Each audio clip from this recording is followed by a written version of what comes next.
ministre de la Justice. Bonjour, bonjour Christiane Taubira. Bonjour Monsieur Le Tellier. Être ministre, c'est parfois se retrouver au centre de la polémique et pour ça, il y a des postes plus exposés les uns que les autres. Mais en ce moment, on peut le dire, vous êtes servi. Il y a d'abord la menace terroriste en France, soulevée après les arrestations dans les milieux islamistes, la justice mise en accusation après l'affaire de Créteil, les tournantes, où on peut se poser des questions sur la façon dont la justice est rendue, et puis aussi, parce que ça va être le débat des mois à venir, et puis vous allez défendre cette loi, le mariage pour tous, autrement dit, la possibilité pour deux personnes du même sexe de se marier, voire d'adopter, voire même aussi, mais c'est une autre question, et on en parlera, d'avoir des enfants. Un débat qui promet d'être vif en tout cas, et on va en parler tout à l'heure au cours de cette émission. Merci en tout cas d'être ici ce midi. On commence toujours par une image de la semaine. L'image, elle est récente, c'est François Hollande à Dakar, là où Nicolas Sarkozy avait, il y a 5 ans, fait un discours très controversé, parce qu'il avait dit que l'homme africain n'était pas assez entré dans l'histoire. François Hollande, en rendant hommage à votre action, au passage d'ailleurs, a dit qu'il voulait la fin de la France-Afrique. Mais est-ce que ça n'est pas plutôt un vœu pieux? Parce qu'une fois qu'on a dit ça... Non, il va y parvenir. Il va y parvenir parce que d'abord, nous avons changé de génération. Donc les réseaux qui existaient, d'abord s'épuisent d'une part, mais d'autre part, François Hollande, tout son parcours politique en témoigne, a un rapport extrêmement clair. Il a dit d'ailleurs qu'il veut initier un rapport de respect, de clarté, de solidarité. Il va le faire notamment avec des moyens, mais aussi surtout par son attitude. C'est-à-dire en rompant avec certaines habitudes, en ne recevant pas certains chefs d'État. D'abord, par exemple, il a bien dit très clairement que les portes sont closes, les portes de l'Élysée sont closes pour les émissaires autoproclamés qui finalement ont permis à cette France-Afrique de se mettre en place. L'Afrique et la France, c'est aussi l'histoire de l'esclavage. Vous êtes l'auteur d'une loi reconnaissant l'esclavage comme crime contre l'humanité. Est-il possible de réparer le passé? Faudrait-il un geste fort, voire certains parlent de réparation matérielle, financière? Mais le crime contre l'humanité est irréparable, donc la réparation elle-même ne se conçoit pas. Ceci étant, il y a ce qu'on peut mettre entre guillemets des réparations. D'abord, il y a cette réparation solennelle et symbolique, celle qui établit qu'il s'agit d'un crime contre l'humanité. Ensuite, il y a une réparation avec l'article 2 concernant l'enseignement, la recherche et la coopération. Et puis, il y a nécessité d'autres réparations, toujours avec des guillemets, mais cela dépend des territoires et des lieux. Pourquoi? Parce que tout simplement, la sortie du système esclavagiste a maintenu et a laissé prospérer un certain nombre de dispositifs inégalitaires. Et selon les lieux, il y a des réponses à apporter. Par exemple, sur le territoire national hexagonal, il y a lieu de lutter fortement contre les discriminations parce qu'elles se nourrissent de représentations et de préjugés qui viennent de cette époque. Dans les Outre-mer, par exemple, il faut regarder la répartition foncière, parce que là, il y a vraiment un nœud dur de l'inégalité. Et ça pourrait faire partie des réparations. Sur le continent africain, il y a d'autres types de réparations, et notamment la considération de la dette. Pour ma part, j'ai toujours lutté pour des réparations sous forme de politique publique. Le feuilleton de la semaine, ça a été l'arrestation en France de 12 personnes soupçonnées de faire partie d'un réseau d'islamistes et de projeter des attentats en France. 7 ont été mises en examen pour tentative d'assassinat et association de malfaiteurs. Le président de la République a dit qu'il y avait un risque terroriste en France. Mais quels peuvent être les remparts contre le terrorisme? C'est bien ça la question. Laurent Fabius, le ministre des Affaires étrangères, a indiqué la semaine dernière qu'il y avait une faille dans notre législation. Faut-il de nouvelles lois contre le terrorisme? Dans quelques jours, en fait mardi de la semaine prochaine, le ministre de l'Intérieur va défendre devant le Sénat une révision de la loi antiterroriste qui date de 1986 et qui a donc déjà été retouchée. Il y a nécessité très rapidement, avant la fin de l'année 2012, compte tenu du fait que des dispositions arrivent à échéance fin 2012. Nous avons travaillé, c'est-à-dire le ministre de l'Intérieur et moi-même, avec nos équipes, et nos équipes sont élargies au-delà de nos cabinets d'administration, ont été élargies pour ma part à des juges antiterroristes et à d'autres spécialistes. Mais vers quelle direction on ira? Est-ce qu'il faut des lois d'exception? Le ministre de l'Intérieur... Non, nous avons une loi antiterroriste et nous la retouchons pour prendre en considération l'évolution de la menace. La menace est polymorphe, tout cela sera expliqué très clairement. Elle est appréciée, tout est scruté avec attention et permanence, de façon à ajuster nos réponses et autant que possible à anticiper sur les formes de menaces. À propos des menaces, il y a les réseaux islamistes, par exemple, qui recrutent, on l'a dit, dans les quartiers difficiles, par exemple en France. Ces quartiers laissés à l'abandon par les gouvernements successifs. Ça n'est pas une faillite même de la République depuis des décennies, là, qu'on est en train de payer? Il est indiscutable qu'il y a eu des échecs dans différentes politiques de la ville, dans des politiques y compris de sécurité. Lorsque le précédent gouvernement a décidé d'abolir la police de sécurité, il a pris des risques considérables. En emportant la police de sécurité, de proximité, pardon, il a emporté aussi toute une série de services publics. Il y a une désertification dans les banlieues et dans les milieux ruraux de services publics qui disparaissent. Mais les services publics, la police de proximité, c'est le seul rempart contre le terrorisme. Non, ça n'est pas le seul rempart, mais lorsqu'il n'y a pas de présence ni de l'État, ni de la République dans des zones entières de nos territoires, cela évidemment crée un vide qui permet l'émergence de toutes autres formes. Mais je veux dire très clairement qu'il y a des succès extraordinaires dans nos quartiers et dans nos zones rurales. Et qu'on ne peut pas simplement englober toutes ces portions de territoire dont d'abord un échec global et d'autre part dans une espèce de terreau du terrorisme. Je vous rappelle quand même ce sondage récent qui dit que 90% des jeunes issus de l'immigration, et ils se trouvent en majorité dans ces quartiers-là, se sentent parfaitement français, ne créent aucun problème tous les jours. Cependant, et il faut donc arrêter ces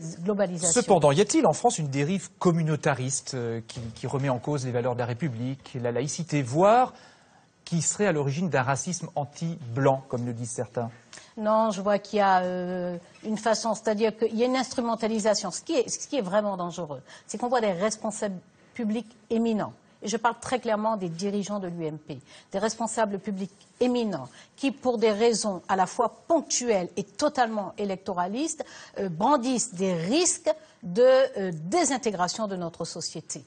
Qu'est-ce que cette dérive communautariste? Qu'on me la montre dans des banlieues, je vois des réseaux de solidarité qui souvent pallient justement l'absence de ces fameux services publics. Mais qu'est-ce qu'une dérive communautariste? On met dans ce vocable toute une série de choses extrêmement diverses. Malgré tout, on a vu ces dernières... Ce qui est important, c'est qu'on fasse vaincre la République, c'est qu'on recrée du lien social, c'est qu'on crée le sentiment et la réalité de l'égalité de façon à ce que chacun se sente à part entière citoyen de ce pays. On a vu des attaques notamment envers la communauté juive en France.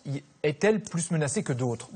Les citoyens français de culte ou de culture juive sont fortement exposés, c'est indiscutable, puisqu'il y a des actes d'agression, parfois des actes délictueux, des agressions dont les juifs... En tout cas, vous savez que j'ai diffusé au mois de juin une circulaire appelant l'attention des parquets généraux et des parquets sur la nécessité de lutter fortement contre le racisme et l'antisémitisme. Il y a des discours de haine qui s'adressent spécifiquement aux Juifs, qui sont des discours antisémites. Il y a des actes antisémites, c'est absolument indiscutable. L'important n'est pas mesurer plus que d'autres ou moins que d'autres. L'important est de dire que la République ne tolère aucun de ces actes, que nous serons d'une extrême rigueur et d'une extrême fermeté, et que nous considérons que ces actes-là sont de nature à abîmer le contrat social. Christiane Taubira, en commençant cette émission, je disais que vous étiez au cœur de beaucoup d'enjeux, et en même temps, vous avez une place à part dans ce gouvernement. Et ça, on va en parler avec Françoise Fressoz, éditorialiste au Monde, qui va nous rejoindre.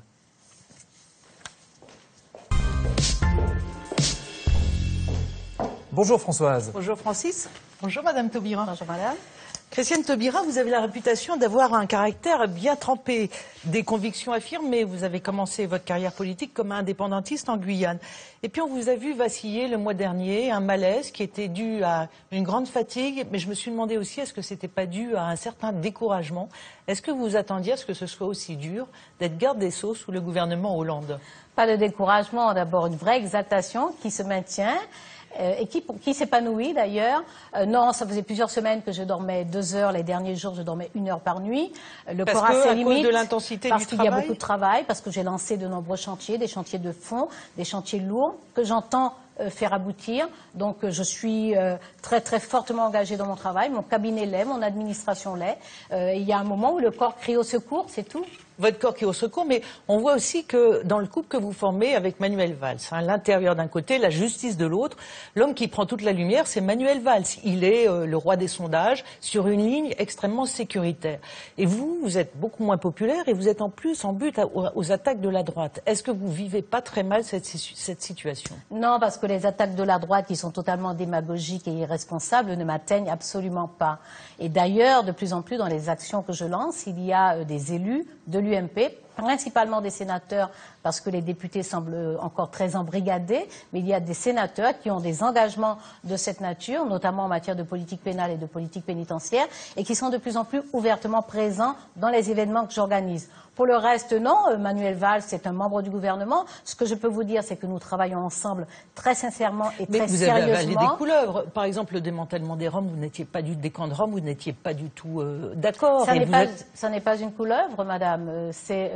J'ai des engagements qui étaient totalement antérieurs à ma présence dans le gouvernement et que j'entretiens. Simplement, aujourd'hui, mon respect pour ce gouvernement me conduit à exprimer à l'intérieur du gouvernement la perception que j'ai des problèmes et à engager, oui, bien sûr, c'est une règle éthique qui me paraît tout à fait acceptable. Est-ce que vous avez été tenté, une fois de démissionner, pour dire, écoutez, là, non? Ça ne m'est pas venu à l'esprit parce que je n'ai vraiment pas de désaccord avec le gouvernement, je n'ai pas de difficulté à effectuer mon travail, je ne suis pas dans une situation de trouble ni politique ni moral, moi vraiment ça ne m'est pas arrivé un quart de seconde. On parlait tout à l'heure des attaques de la droite sur des sujets précis. Vous allez entendre Christian Estrosi, qui est député maire UMP de Nice, qui soutient François Fillon et qui vous pose une question. Madame la ministre de la Justice, en 4 mois, les violences aux personnes ont augmenté en moyenne de 10%, avec un pic au mois de juillet dernier à plus 11,26%. D'avoir adressé un message selon lequel vous supprimeriez les peines planchers contre les délinquants multirécidivistes, que vous persisteriez à maintenir l'excuse de minorité à l'égard des mineurs les plus violents, encore à supprimer l'exécution d'un certain nombre de peines. Est-ce que vous comptez persister dans cette politique et cette ligne politique pénale qui conduit à la montée de la violence dans notre pays? Christiane Taubira. Le propos de M. Estrosi est extraordinairement irresponsable. D'abord, considérer que le garde des Sceaux peut décider de libérer des personnes ou décider de ne pas exécuter des peines, c'est ignorer totalement le fonctionnement de l'institution judiciaire. Ce sont les juges d'application des peines, sur la base de dossiers instruits par les conseillers d'insertion et de probation, qui prennent éventuellement la décision d'aménager une peine. Donc là, il vous fait un procès d'intention. Donc le propos, mais ils m'en font 1000 depuis le début. Mais votre mot d'ordre, c'était quand même de dire on arrête de construire davantage, moins de prisons que ce qu'avait dit Nicolas Sarkozy. Et vous dites vous-même, dans la surpopulation carcérale, ça peut créer encore plus de désordre. Donc il faut désengorger les prisons. Mais est-ce que vous avez les moyens de le faire? Et est-ce que c'est une politique qui est vraiment cohérente et en ligne avec la recherche sécuritaire? D'abord, madame... Vous avez entendu M. Estrosi expliquer que la délinquance a augmenté en juillet. C'est-à-dire que depuis le 17 mai, la délinquance a augmenté. D'abord, il y a des délinquances. Alors, il a parlé particulièrement des agressions contre les personnes. Cette délinquance contre les personnes n'a pas cessé d'augmenter ces dernières années. Pourtant, la droite a eu des postures martiales. La droite a multiplié les lois pénales parce qu'elle en a fabriqué une à chaque fait divers, c'est-à-dire que la droite a fait des lois pénales aussi bien pour les chiens dangereux, pour les halls d'immeubles, que pour la délinquance réelle. Elle a instauré des peines planchers qui ne règlent rien, sinon engorger les prisons, créer de la promiscuité, ancrer dans le parcours de délinquance et donc augmenter les risques de récidive, c'est-à-dire faire qu'il y ait de nouvelles victimes. Voilà le résultat de la politique de la droite. Vous avez une autre politique. Ce que je dis très clairement, madame, oui, j'ai une politique pénale. Mais est-ce que vous avez les moyens? Est-ce que vous avez les moyens financiers de la mener à bien? Parce que vider les prisons, ça veut dire aussi... Mais personne n'a jamais parlé de vider les prisons. On a mis beaucoup de mots, comme à l'instant M. Estrosi met des mots dans ma bouche que moi, personnellement, je n'ai jamais prononcés. Je ne suis pas, dans une société démocratique, aucun ministre de la Justice n'est en situation de vider une prison. Simplement, il y a des dispositifs, il y a des procédures. Le résultat de la délinquance, M. Estrosi parle des mineurs délinquants. Moi, je me réfère à l'ordonnance de 1945 et je regarde si les dispositifs ajoutés par la droite ce dernier quinquennat sont efficaces. Il se trouve que non. Il se trouve que non. Et des monsieur Estrosi, les dirigeants de l'UMP, qui sont aussi favorables, notamment au fameux CEF, et qui font autant de tapage. Les centres éducatifs fermés. Voilà, n'en veulent pas dans leur circonscription, n'en veulent pas sur le territoire. Il n'y en a pas dans les Alpes-Maritimes. Voilà, moi, je mène une politique nationale avec une cohérence pénale et je me donne les moyens de l'appliquer. Un autre thème avec Françoise. Alors, l'autre thème, c'est le mariage pour tous, c'est-à-dire la possibilité d'offrir le mariage aussi aux couples homosexuels. Ce texte sera votre épreuve du feu au Parlement et on voit déjà des bisbilles à l'intérieur du gouvernement et aussi un affrontement avec le groupe socialiste qui estime que vous n'allez pas assez loin. Alors, comment est-ce que vous allez aborder ce débat? En guerrière, en défendant fortement votre position?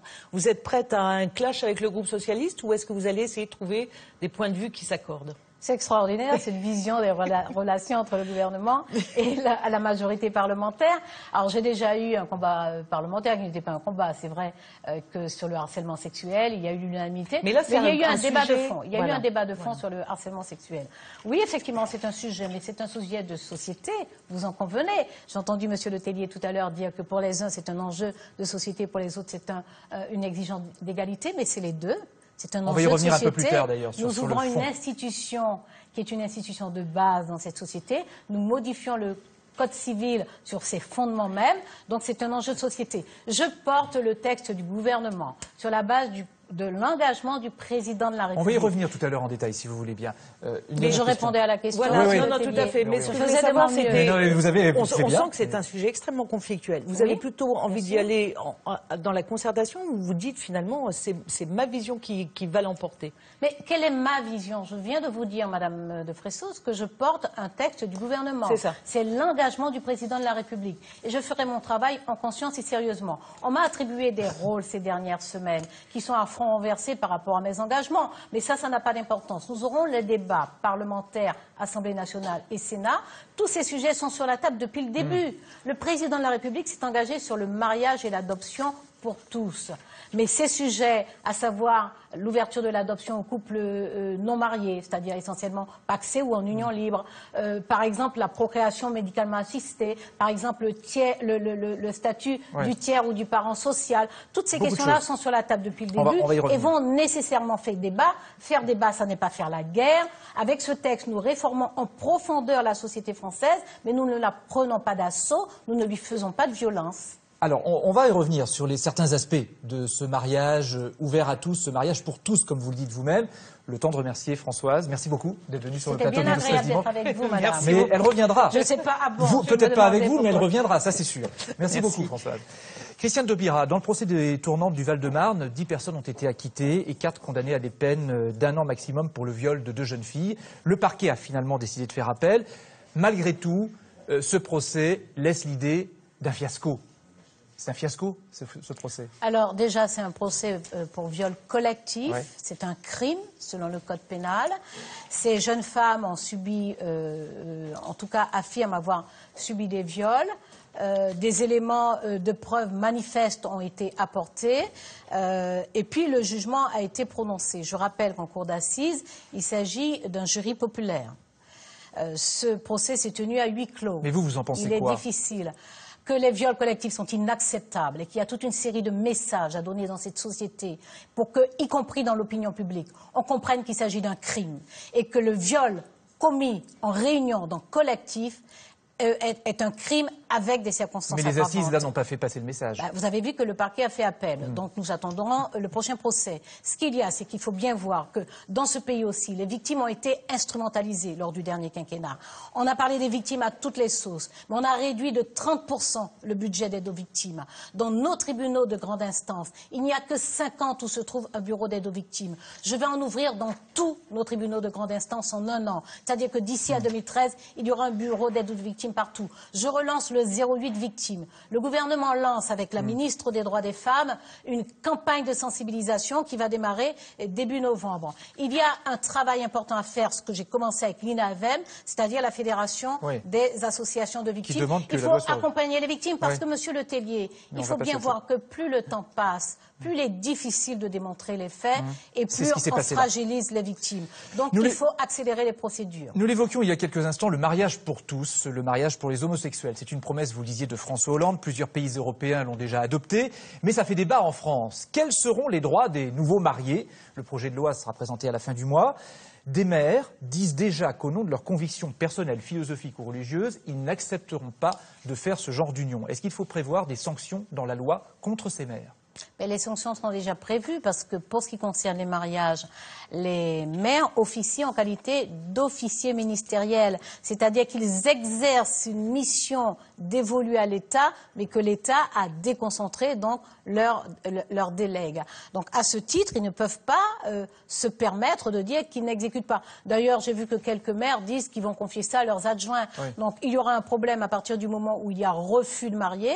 Là, il y a la possibilité de suspension, c'est le ministre de l'Intérieur qui a cette compétence, de suspension des maires et de son conseil pendant un mois. Mais les personnes victimes de ce refus, de cette discrimination, de ce refus d'appliquer la loi, je n'en doute pas, saisiront la justice et les maires devront répondre de leur comportement. Le mariage entre deux personnes du même sexe, c'est ce qu'il y aura dans le texte. En retenant que la majorité des maires exerceront leurs responsabilités sans faire aucun tapage. Le mariage entre deux personnes du même sexe, c'est ce qu'il y aura dans le texte, avec la possibilité d'adopter des enfants pour deux hommes ou pour deux femmes. Mais vous voulez mettre à part, le gouvernement, la procréation médicalement assistée, c'est-à-dire la possibilité de faire des enfants sans passer par l'adoption, mais médicalement. La fécondation in vitro, le bébé éprouvette, pour faire simple.